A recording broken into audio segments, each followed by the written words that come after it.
नमस्कार विद्यार्थी मित्रांनो. मी बांडे के गोखले एज्युकेशन सोसायटीचे Sir D M Petit high school Sangamner येथे सहशिक्षक म्हणून काम करत आहे. आज मी इयत्ता 7वीसाठी शैक्षणिक व्हिडिओ सादर करत आहे. इयत्ता 7वी विषय इतिहासमध्ये प्रकरण 2 शिवपूर्वकालीन भारत या पाठाची माहिती मी आज सर्वांना सांगणार आहे.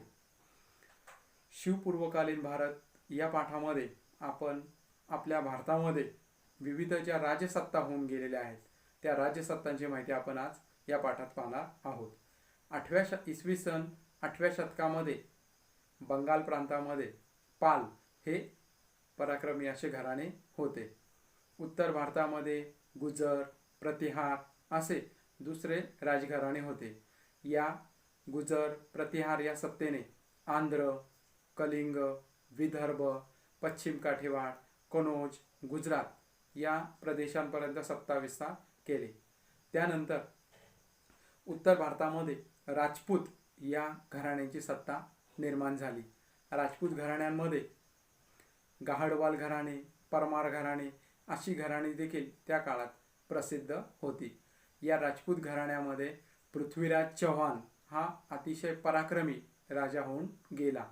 या पृथ्वीराज चव्हाण या राजाने तराई येथील च्या युद्धामध्ये मोहम्मद घोरी या राजाचा पराभव केलेला होता. त्यानंतर तामिळनाडू या राज्यामध्ये चोळ हे राजघराणे प्रसिद्ध होते. या चोळ घराण्यामध्ये राजराज पहिला आणि राजेंद्र पहिला हे पराक्रमी राजे होऊन गेले.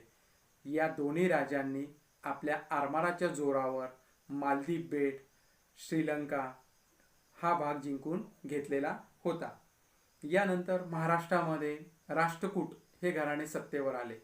या राष्ट्रकूट घराण्यामध्ये गोविंद तिसरा हा पराक्रमी राजा होऊन गेला.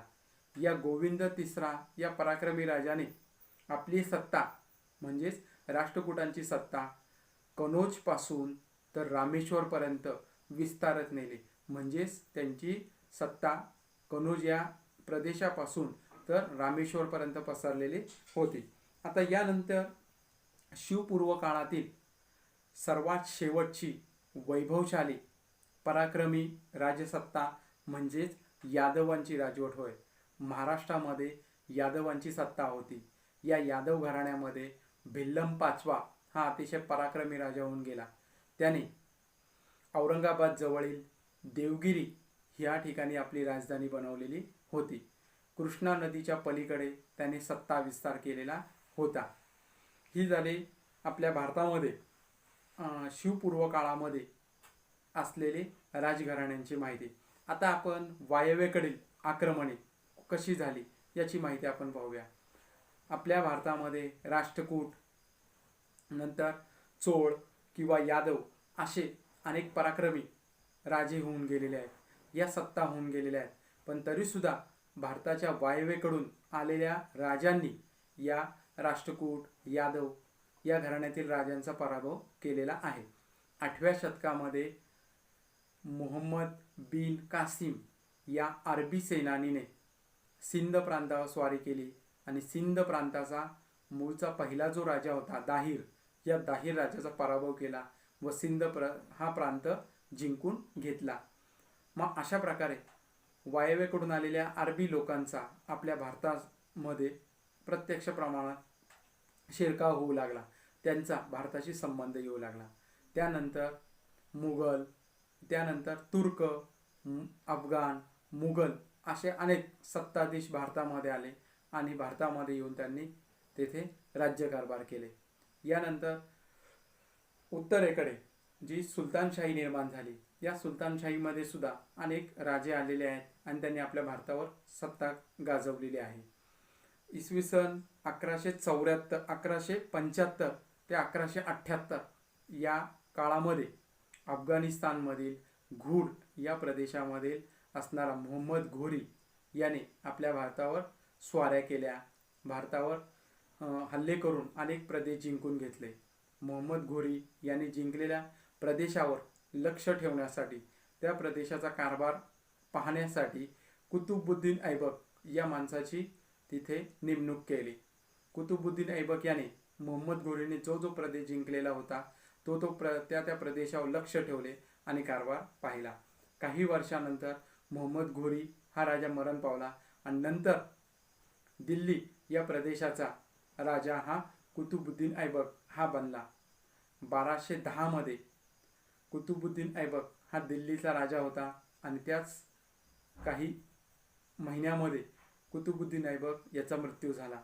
कुतुबुद्दीन ऐबकाच्या मृत्यूनंतर आपल्या भारतावर अल्तमश, रजिया सुलतान, बलबन, अल्लाउद्दीन खिलजी, नंतर मोहम्मद शाह तुगलक, फिरोज तुगलक अशा सत्ताधीशांनी आपल्या भारतावर राज्यकारभार केला.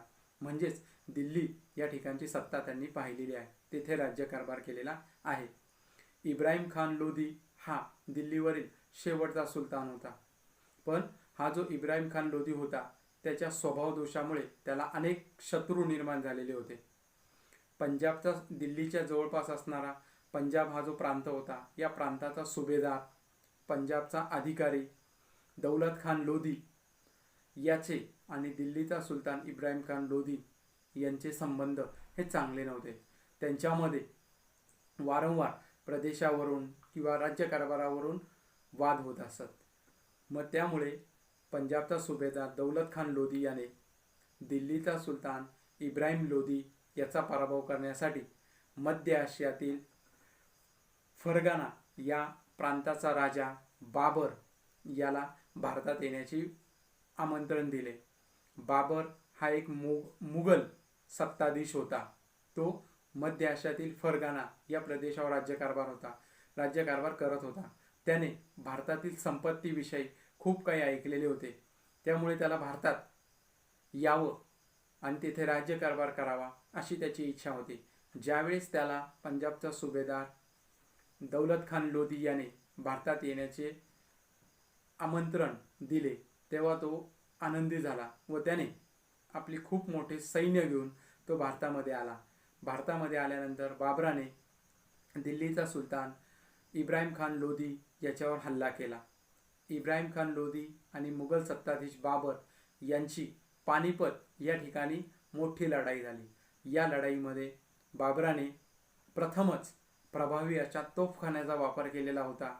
भरपूर असे सैन्य, युद्धाची नवीन राजनीतीचा वापर करून त्याने इब्राहिम खान लोधी याचा पराभव केला आणि अशा प्रकारे भारतावर म्हणजेच दिल्ली या ठिकाणी मुघल सत्ताधीश बाबर याची सत्ता निर्माण झाली. बाबराने काही काळ आपल्या भारतात सत्ता स्थापन केली. भरपूर संपत्ती घेऊन तो पुढे त्याच्या मायदेशी म्हणजे मध्य आशियातील फरगाना या गावी तो परत निघून गेला. त्यानंतर दिल्ली ज्या प्रदेशाचा राज्यकारभार पाहत असलेला फिरोज शाह तुगलक, मोहम्मद तुगलक यांच्या काळामध्ये दक्षिणेतील अनेक सरदार जे होते त्यांचे आपापसात मतभेद होत असत. त्यांच्यामध्ये काही ना काही छोट्या छोट्या कारणावरून त्यांच्यामध्ये वाद होत असत. मग अशा प्रकारे त्यावेळेस दक्षिणेतील अस्थिरतेचा फायदा घेऊन दक्षिणेमध्ये हरिहर आणि बुक्क या दोन्ही भावांनी आपले स्वतःचे राज्य निर्माण करण्याचे ठरवले. हरिहर आणि बुक्क हे दक्षिण भारतातील दोघे भाऊ मोहम्मद तुगलकाच्या काळात सुलतानशाही सेवेत सरदार म्हणून कामकाज करत होते. मग त्यांनी दक्षिणेतील म्हणजेच दिल्लीतील राजकीय अस्थिरतेचा फायदा घेऊन आपले स्वतःचे नवीन राज्य निर्माण केले आणि त्यांच्या यामधूनच दिल्लीतील राजकीय अस्थिरतेचा फायदा उठून त्याच्यातूनच विजयनगर आणि बहमनी अशी दोन राज्ये निर्माण झाली. तर विजयनगर या राज्याचे खरे निर्माते म्हणजेच हरिहर आणि बुक्क होय.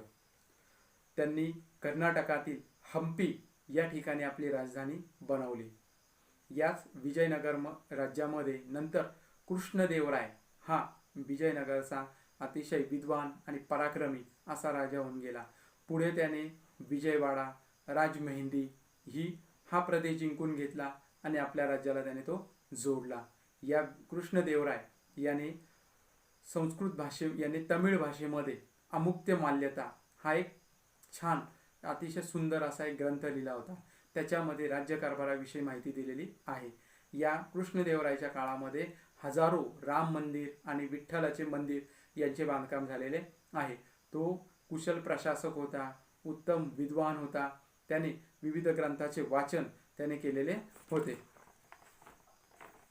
त्याने आपले राज्य कटक यापासून तर गोव्यापर्यंत आपले राज्य त्याने स्थापन केलेले होते. 1530 मध्ये या कृष्णदेवराय या राजाचा मृत्यू झाला. त्याने लिहिलेला अमुक्त्य माल्यता हा राजनीतीविषयक ग्रंथ अतिशय प्रसिद्ध आहे.